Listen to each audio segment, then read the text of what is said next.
Hello అండి, welcome to our channel. నేను మీ శ్రీ. మీతో ఒక చిన్న విషయం గురించి చెప్పాలండి. ఈ వీడియో లాస్ట్ వరకు చూడండి. మీకు ఒక ఇంపార్టెంట్ మ్యాటర్ షేర్ చేయబోతున్నాను. ఓకేనా? ఇక కథలోకి వెళ్ళిపోదాం. ప్రియసఖి 79. ప్రాణమైన బంధమా? ఏంటే వీక్షు, తినకుండా ఆలోచిస్తున్నావు? తిను. రాజేశ్వరి పిలవడంతో తల ఎత్తి చూసింది వీక్ష. తింటున్నా, ఏదో తిన్నాను అనిపించి కాస్త టిఫిన్ చేసింది వీక్ష. టిఫిన్లు అయ్యాక నేను మావయ్య వాళ్ళ ఇంటికి వెళ్ళి నా లగేజ్ తెచ్చుకుంటాను అంది వీక్ష. నేను కూడా వస్తాను వీక్షు, ఉత్సాహంగా అంది దీవెన. వీక్ష తల ఊపింది. కాసేపటి తర్వాత ఇద్దరు కారులో బయలుదేరారు. వీక్ష డ్రైవ్ చేస్తుంటే దీవెన పక్కన కూర్చుంది. ఇంతకీ రాత్రి ఏం జరిగిందో గుర్తొచ్చిందా? దీవెన మాటలకు లేదు అన్నట్టు తల అడ్డంగా ఊపింది వీక్ష. వీక్షు, గగన్ మీద కోపంగా ఉన్నావా? ఆ ప్రశ్నకి అయోమయంగా చూసింది వీక్ష. ఏంటి నువ్వు మాట్లాడేది అని అడిగింది వీక్ష. చెప్పు వీక్షు, దీవెన వీక్ష వైపే చూస్తూ అడిగింది. ఇప్పుడు నీకు అనుమానం ఎందుకు వచ్చింది అని అడుగుతూ దీవెన వైపు ఒకసారి చూసి రోడ్డు వైపు దృష్టి సారించింది వీక్ష. అంటే ధరణిని పెళ్లి చేసుకున్నాడు అని గగన్ మీద కోపంగా ఉన్నావు కదా, ఇప్పుడు ఉందా అని డౌట్. తన సందేహం వెళ్ళబుచ్చింది దీవెన. కోపం ఏం లేదు. తన అక్క మాటలకి నిజంగానే షాక్ అయింది దీవెన. నిజంగా? ఆశ్చర్యంతో కళ్ళు తెలిసింది. ఇంకా అవన్నీ మనసులో పెట్టుకుని ఉండమంటావా? ఎవరి పొరపాటుని ఎవరిని కోప్పడాలి? తప్పు ఎవరిది కాదు. ఈ విషయం గురించి వదిలేయి, చాలా గంభీరంగా చెప్పింది వీక్ష. దీవెనైతే కనురెప్ప కొట్టకుండా చూస్తోంది తన అక్కని. మరి అమ్మా నాన్న నీకోసం పెళ్లి సంబంధాలు చూస్తున్నారు అంటే నువ్వు ఓకే చెప్పేశావా అని అడిగింది దీవెన ఉత్సాహంగా. వీక్ష సడన్గా కారు బ్రేక్ వేసింది. ఏంటే నువ్వనేది? నొసలు ముడిచి అడిగింది వీక్ష.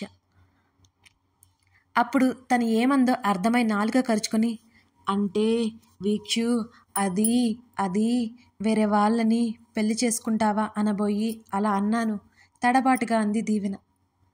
నా వెనుక ఇలాంటి కహానీలు నడపొద్దు. మమ్మీ వాళ్ళతో నువ్వు చెప్పు. వెంటనే డోర్ ఓపెన్ చేసుకుని కారు దిగింది. వీక్షు, నడి రోడ్డు మీద కారు ఆపుతావేంటి? కంగారుగా అరిచింది. వచ్చేసాను దిగు అని వీక్ష చెప్పడంతో అక్కడి నుండి వడివడిగా వెళ్ళిపోయింది వీక్ష. చుట్టూ చూసిన దీవెనకి వచ్చేశామనిపించి తను కూడా ఇంట్లోకి నడిచింది. ఈ జన్మలో నిన్ను మార్చలేమంటూ గగన్ విసుగ్గా వదిలేశాడు. అప్పటి వరకు అతడు కావాలి అని అలా మాట్లాడాడు అని అర్థమైంది ధరణికి. ఆమె నుంచి దూరం జరుగుతున్న అతడి టీషర్ట్ కాలర్ పట్టుకుని మీదకి లాక్కొని అతడి పెదవుల మీద ముద్దు పెట్టుకుంది. గగన్కి ఒక్క క్షణం మతి భ్రమించినట్టు అనిపించింది. కనురెప్పలు వాల్చేసి మెల్లిగా అతనికి దూరం జరిగింది. ఆమెకు దూరం జరిగే ఛాన్స్ ఇవ్వలేదు గగన్. గండు తుమ్మెదలా ఆమె పెదవుల్లోని పుప్పొడిని సేకరించాడు. ధరణి ముఖం విపరీతంగా ఎర్రబడిపోయి తల కిందకి దించుకుంది. మీ విషయంలో నాకు కొట్టడం తిట్టడం రాదు, అధికారం చూపించడం అస్సలు రాదు, ప్రేమించడం మాత్రమే వచ్చు అని అతని వైపు చూడకుండా చెప్పి గబుక్కున అక్కడి నుంచి పరిగెత్తింది ధరణి. గగన్ పెదవులు విచ్చుకున్నాయి. కాలు మీద కాలు వేసుకుని సోఫాలో వెనక్కి వాలాడు. గదిలో నుంచి బయటికి వచ్చి కిందకి వస్తుంటే గుండె కింద సన్నటి మంటలా అనిపించింది ధరణికి. క్షణకాలం తనకేం జరుగుతుందో అర్థం కాలేదు. అలాగే గోడ పట్టుకుని అక్కడే ఆగిపోయింది. మరో 5 నిమిషాలకు కానీ ఆమె సర్దుకోలేదు. రాత్రి డ్రింక్ చేయడం వల్ల ఇలా అనిపిస్తుందేమో అని తనకు తానే సర్ది చెప్పుకొని అక్కడి నుంచి కిందకు వచ్చేసింది. ధరణి వెళుతుంటే ఎదురుగా వస్తూ కనిపించారు దీవెన, వీక్ష. హాయ్, ఇద్దరిని చూస్తూ చిరునవ్వుతో పలకరించింది ధరణి. వీక్ష చెయ్యి ఊపి నవ్వింది. హే ధరణి, నువ్వింకా బెడ్ దిగవేమో అనుకున్నా. పర్వాలేదు, హుషారుగా ఉన్నావు అని దీవెన అనగానే ధరణి కళ్ళు పెద్దగా చేసి చూసింది. దీవెన తల మీద ఒక్కటి కొట్టి నోరు ముయ్యవే అని కసిరింది వీక్ష. నీకు కూడా తెలిసిందా? ఆశ్చర్యంగా అడిగింది ధరణి. కంగారుగా చుట్టూ చూసింది. ఎవరూ లేకపోవడంతో ఊపిరి పీల్చుకుంది. నాకు తప్ప ఎవరికీ తెలీదు, దీవెన గర్వంగా అంది. నువ్వే అందరికీ చెప్పేలా ఉన్నావు, ముయ్యకపోతే మూతి పగులుతుంది అంది వీక్ష. వార్నింగ్ ఇచ్చింది వీక్ష. నిర్లక్ష్యంగా ముఖం తిప్పేసుకుంది దీవెన. ఇంట్లో ఎవరు కనిపించడం లేదేంటి అని అడిగింది వీక్ష. రాత్రి లేట్ అయిపోయింది కదా, టిఫిన్ చేసి రెస్ట్ తీసుకుంటున్నారు అంది ధరణి. ముగ్గురు అక్కడి నుండి మెట్ల వైపుకి నడిచారు. మీ ఆయన ఉన్నాడా ఇంట్లో? దీవెన అడగ్గా ఉన్నట్టు తల ఊపింది.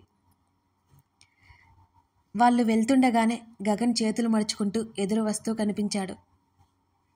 ముగ్గురు ఆగిపోయి చూశారు అతని వైపు. వీక్ష అతన్ని దాటుకుని వెళ్ళిపోయింది. హాయ్ గగన్, గుడ్ మార్నింగ్ పల్లికిలించింది దీవెన ముసిముసిగా నవ్వుకుంటూ. గగన్ నొసలు చిట్లించి చూశాడు. రాత్రి బాగా అయ్యుంటుంది అయ్యగారికి. మనసులో అనుకోగానే దీవెనకి ఇంకా నవ్వొచ్చింది, కానీ ఆపుకుంది. ఏమైంది పిల్ల పిచ్చుక, కిక్కిక్కి అంటున్నావు? కాలర్ సరిచేసుకుంటూ అన్నాడు గగన్. ధరణి దీవెన వైపు అయోమయంగా చూసింది. ఏమీ లేదులే, ఏదో గుర్తుకొచ్చింది అంటూ అక్కడి నుంచి మెల్లిగా పారిపోయింది దీవెన.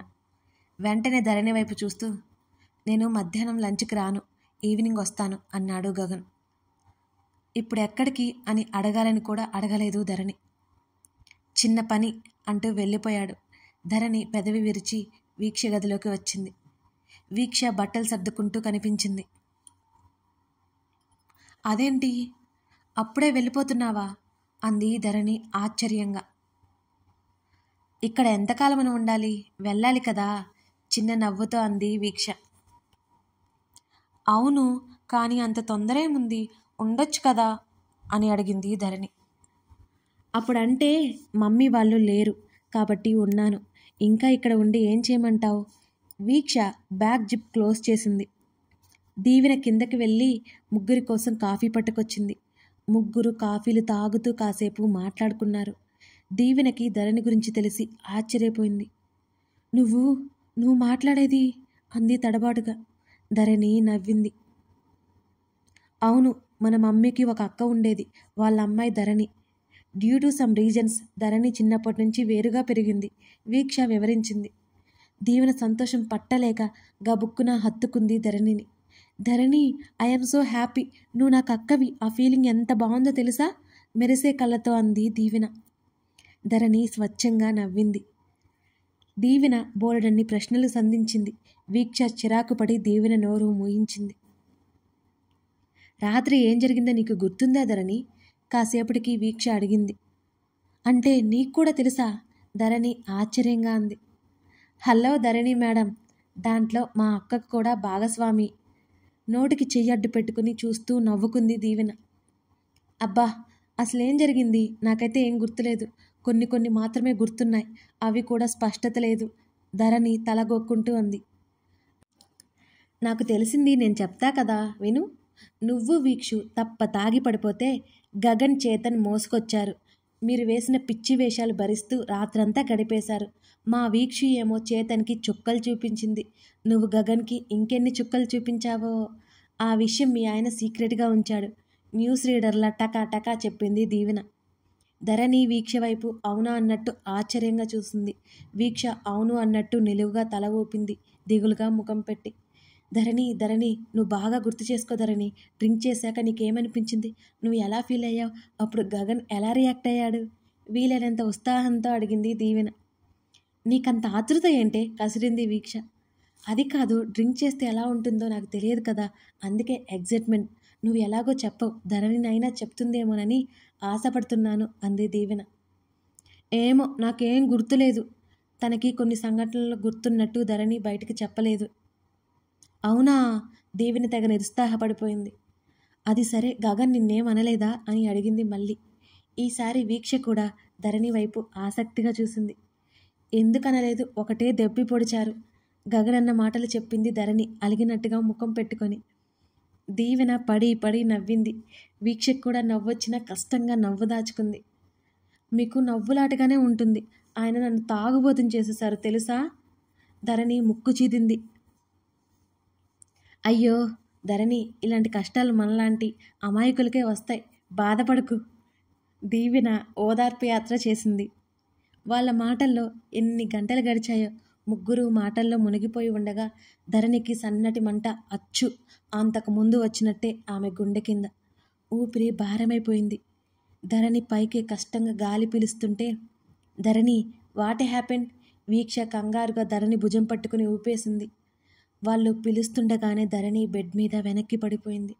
కొన్ని క్షణాల పాటు నివ్వెరపోయి చూశారు వీక్ష, దీవెన. ధరణి! దీవెన భయంగా పిలిచింది, అరిచింది. ధరణి కళ్ళు తేలేసి భారంగా గాలి పీల్చుకుంటుంటే వాళ్ళిద్దరికీ విపరీతమైన భయం కలిగింది. దీవి, త్వరగా అత్తయ్య మామని పిలుచుకురా! షాక్లో ఉన్న దీవెనను గట్టిగా అరిచింది వీక్ష. దీవెన కిందకి పరిగెత్తింది హుటాహుటిన. ధరణి అని పిలుస్తూ వీక్ష మంచినీళ్ళు తాగించబోతుంటే ధరణి తాగలేదు. ఆయన్ని అంటూ ధరణి మాటలు మెల్లిగా వస్తున్నాయి. పిలుస్తున్నాను అంటూ తన బ్యాగ్లో నుండి ఫోన్ బయటకు తీసి గగన్కి కాల్ చేసింది. గగన్ కాల్ లిఫ్ట్ చేయలేదు. మరో 2 సార్లు ప్రయత్నం చేసినా ఉపయోగం లేదు. వెంటనే ఫోన్ పక్కకు విసిరేసింది. ధరణి శ్వాస భారంగా పీల్చుకుంటోంది. ఫంక్షన్లో అంతా మీ గురించే టాక్, మాలవిక నవ్వుతూ అంది. అంతగా ఏముంది నా గురించి? ప్రకాష్ కూడా నవ్వుతూ కళ్ళు ఎగరేశాడు. గగన్కి మీరు తండ్రి కాదట, అన్నయ్యలా ఉన్నారట, మాలవిక కవ్వించినట్టు మాట్లాడింది. ప్రకాష్ నవ్వి, ఎవరైనా అన్నారా లేక నువ్వే అంటున్నావా? భార్య చేతులు పట్టుకుని అడిగాడు. నేను అనలేదు, ఫంక్షన్కి వచ్చిన గెస్ట్లు అంటున్నారు అంది భుజాలు కదిలిస్తూ. నీకు అనిపించడం లేదన్నమాట అన్నారాయన. మాలవిక నవ్వి, అనిపించుకుంటే అర్ధాంగిని ఎందుకవుతాను అంది. ఈ మాలవికాదేవి గారిని వరించాలి అంటే ఆ మాత్రం ఉండాలి కదా అన్నాడు ప్రకాష్. సరదాగా మాట్లాడుకుంటుండగా తలుపు చప్పుడైంది.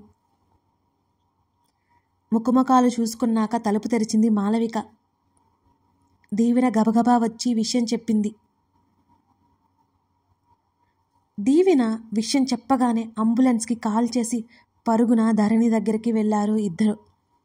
ధరణిని అలా చూడగానే మాలవిక, ప్రకాష్ నిశ్చేష్టులైపోయారు.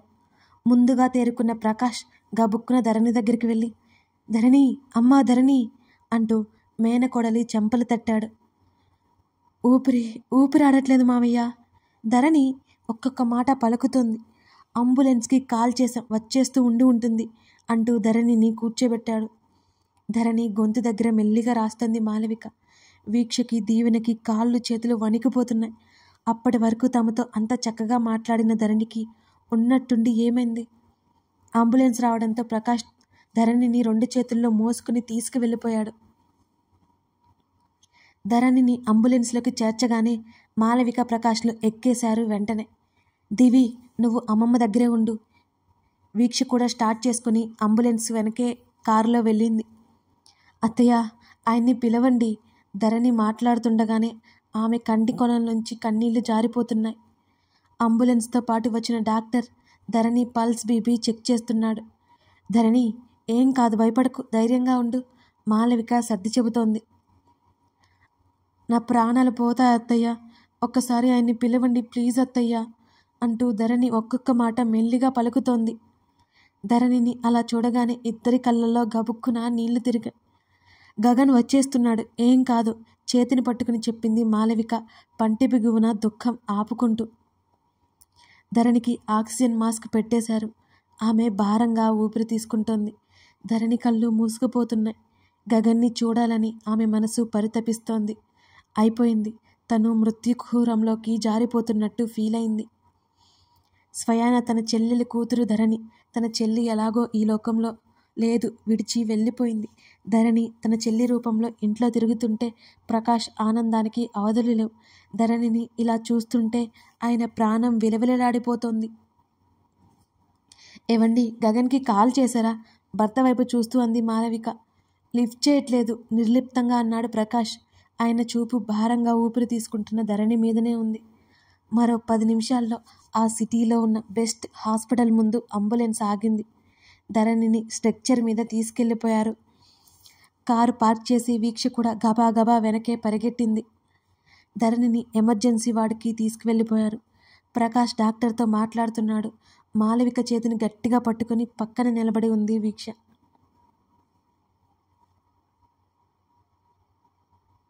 గగన్ ఆ పక్కనే ఉన్న శత్రు. గగన్కి ఎదురుగా మోకాళ్ళ మీద ఒక వ్యక్తి కూర్చుని ఉన్నాడు. చేతన్కి వీడియో కాల్ చేసి చూపించి, వీడేనా అని అడిగాడు గగన్. వీడే అన్నయ్య, నేను వెళ్ళడం కాస్త లేట్ అయి ఉంటే వీక్షుని అంటూ ఇక చెప్పలేక ఆగిపోయాడు చేతన్. సరే, వీడి సంగతి నేను చూస్తానులే, నువ్వు నిశ్చింతగా ఉండు అని గగన్ కాల్ కట్ చేసి ఫోన్ టేబుల్ మీద పడేశాడు. అతడొక పెద్ద పేరున్న బిజినెస్ మ్యాన్ కొడుకు. ఆ రోజు ఫంక్షన్లో ప్రకాష్ స్వయంగా పరిచయం చేశాడు గగన్కి, చేతన్కి. చేతులు కట్టేసి మోకాళ్ళ మీద కూర్చోబెట్టాడు శత్రు ఆ వ్యక్తిని. గగన్ అతన్నే చూస్తుంటే బలంగా తన మెడపట్టి తలపైకెత్తాడు శత్రు. అప్పటికే బోలెడన్ని దెబ్బలు తిని ఉన్నాడతను.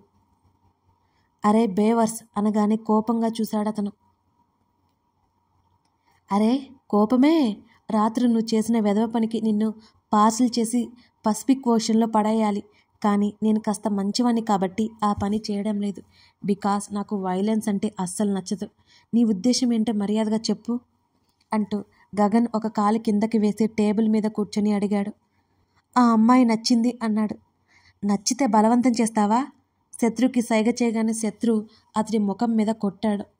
శత్రు చేత బోలెడను దెబ్బలు తిని కొట్టించి వదిలేశాడు. వీడికి 2 రోజులు ఫుడ్ పెట్టకుండా ఒక చీకటి గదిలో పడేయండి, అప్పుడు బుద్ధి వస్తుంది. వీడిని వదిలేసిన తర్వాత పొరపాటున ఈ సిటీలో ఉంటే చంపి పడేయండి, కాస్త గంభీరంగా గగన్ చెప్పడంతో అప్పటికే దెబ్బలు తిన్న ఆ వ్యక్తి వణికిపోయాడు. అతన్ని తన మనుషులకి అప్పగించి గగన్తో పాటు బయటికి వచ్చేశాడు శత్రు. శత్రు భుజం తట్టి మెచ్చుకున్నట్టుగా చూశాడు గగన్. శత్రు కాస్త గర్వంగా ఫీల్ అయ్యాడు. ఫోన్ బయటికి తీసి చూశాడు. అరే సైలెంట్లో ఉన్నట్టుంది అన్నాడు. అప్పటికే 10 మిస్డ్ కాల్స్ వరకు ఉండడంతో. వీక్ష నుండి, ప్రకాష్ నుంచి బోలెడన్ని కాల్స్ ఉన్నాయి. గగన్కి ఏదో అనుమానం కలిగింది. మనసు కీడు శంకిస్తుంది. ఏదైనా ముఖ్యమైన పని ఉంటేనే ఇన్ని ఫోన్ కాల్స్ చేస్తారు. ఏమై ఉంటుంది? వెంటనే ప్రకాష్కి కాల్ చేశాడు. డాడ్, వాట్ హ్యాపెండ్ అని అడిగాడు గగన్.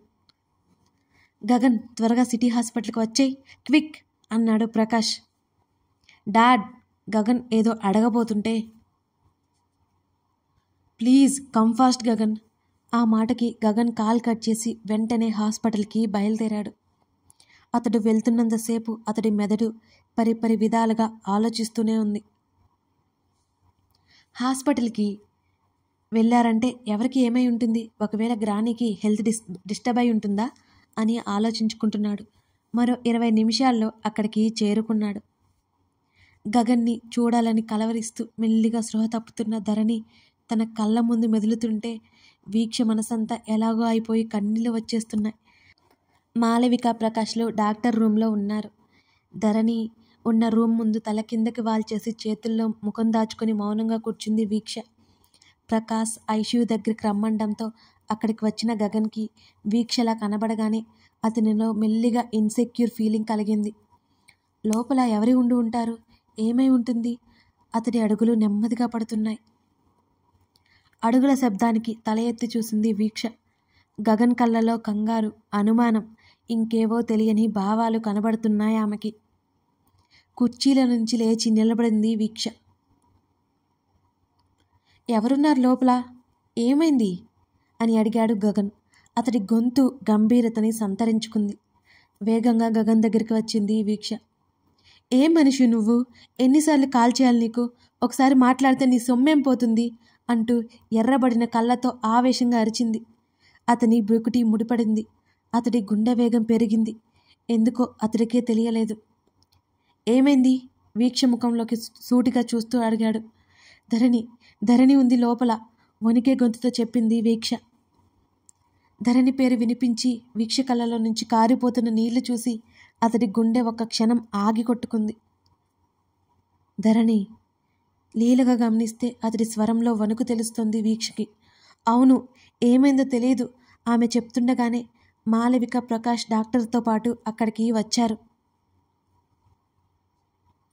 గగన్ని చూడగానే గగన్ అని పిలుస్తూ దగ్గరకొచ్చింది మాలవిక. మామ్, ఏమైంది ధరణికి అడుగుతూ ఆమె ఉన్న గదివైపు అడుగులు వేస్తుంటే మాలవిక గగన్ చేతిని పట్టుకుని ఆపింది. ట్రీట్మెంట్ జరుగుతుంది గగన్. మాలవిక స్వరం చాలా దిగులుగా ఉంది. అసలేం జరిగింది మామ్? ధరణి హాస్పిటల్లో ఉండడం ఏంటి? అని అడుగుతూ మాలవిక నుంచి డాక్టర్ మీదకి చూపు తిప్పుతూ ఆమెను చూడనివ్వడం లేదన్న ఆవేశంతో అరిచాడు. డాక్టర్ గారు ట్రీట్మెంట్ చేస్తున్నారు, అక్కడ ఉన్న జూనియర్ డాక్టర్ చెప్పాడు. ట్రీట్మెంట్ దేనికి? విసుగ్గా అరిచాడు గగన్. తన ఇంట్లో నుండి వచ్చేటప్పటికి ధరణి పరిపూర్ణ ఆరోగ్యంతో ఉంది. ఈ 2-3 గంటల్లో అసలు ఏం జరిగింది? గగన్కి పిచ్చెక్కిపోతున్నట్టు అనిపించింది. గగన్, ప్లీజ్ ఆవేశపడకు, జరిగింది చెప్పింది మాలవిక. ఆ మాటలు వింటుంటే అతడి ముఖం ఆశ్చర్యంతో విప్పారింది. ఒకలాంటి భయం కూడా ఉంది. నేను ఇంటి నుంచి బయటికి వెళ్ళేటప్పుడు కూడా బాగానే ఉంది కదా మామ్ అని అడిగాడు. అతడి నుదుటిన చిరుచెమటలు పడుతున్నాయి. వెంటనే వీక్ష అందుకుని జరిగింది చెప్పింది. ఆ మాట వింటుంటే మతి పోయినట్టే అనిపించింది గగన్కి. అసలేం జరిగింది, ఏం జరిగింది అనే ప్రశ్న అతనిలో మెదులుతోంది. భారంగా ఊపిరి వదులుతూ చేత్తో ముఖం తుడుచుకున్నాడు. అక్కడ ఉన్న వారందరికీ అతని పరిస్థితి అర్థమవుతూనే ఉంది. కథ కొనసాగుతోంది. Thank you for watching this video. ఇప్పుడు నేను చెప్పాలనుకున్న విషయం ఏంటో మీతో చెప్పబోతున్నాను. ప్లీజ్ కాస్త పూర్తిగా వినండి. నేను మరో కొత్త కథ స్టార్ట్ చేయాలి అనుకుంటున్నాను. అది చాలా ఇంట్రెస్టింగ్గా ఉంటుంది. ఆ కాన్సెప్ట్ చాలా బాగుంటుంది. నిజంగా చాలా చాలా నచ్చుతుంది మీకు. ఆ కాన్సెప్ట్ గురించి రేపటి ఎపిసోడ్లో చెప్తాను. అంతకంటే ముందు నేను మీతో ఒక విషయం మాట్లాడాలి. మన సబ్స్క్రైబర్స్ స్టోరీని చూసే కంటే నాన్ సబ్స్క్రైబర్సే ఎక్కువ చూస్తున్నారు. ప్లీజ్ సబ్స్క్రైబ్ చేసుకొని సపోర్ట్ చేయండి. అప్పుడే కదా నేను ఇంకా ఇంకా హార్డ్ వర్క్ చేసి రోజు ఎక్కువ కథలని ఇవ్వగలను. ఇప్పుడు ప్రియసకి రోజు 3 స్టోరీస్తో పాటు నేను కొత్త స్టోరీ కూడా ఒకటి యాడ్ చేయాలనుకుంటున్నాను. కానీ సబ్స్క్రైబర్స్ మాత్రం అసలు పెరగడం లేదు. నేను 15K సబ్స్క్రైబర్స్ కోసం ఆశపడుతున్నాను. త్వరలోనే మన యూట్యూబ్ ఫ్యామిలీ 15K సబ్స్క్రైబర్స్ అవుతారని నేను ఆశిస్తున్నాను. ప్లీజ్ సబ్స్క్రైబ్ చేసుకుంటారు కదూ. నేను చాలా హార్డ్ వర్క్ చేస్తాను, మీకు అందులో సందేహం లేదు. ఖచ్చితంగా ఎపిసోడ్స్ కరెక్ట్గా వస్తాయి. నా సాయశక్తులా ప్రయత్నం చేస్తాను. కానీ నేను ఎన్నిచ్చినా సబ్స్క్రైబర్స్ పెరగకపోతే స్టోరీ గురించి ఎవరికీ తెలియదు కదండి. అలాగే మన ఛానల్ గ్రోత్ పెరగాలంటే సబ్స్క్రైబర్స్ వస్తేనే పెరుగుతుంది. నేను ఈ మంత్లో 15K సబ్స్క్రైబర్స్ చూడాలని ఆశపడుతున్నాను. అది అతి త్వరలో. ప్లీజ్ సబ్స్క్రైబ్ చేసుకుంటారు కదా friends. Thank you. Me Siri.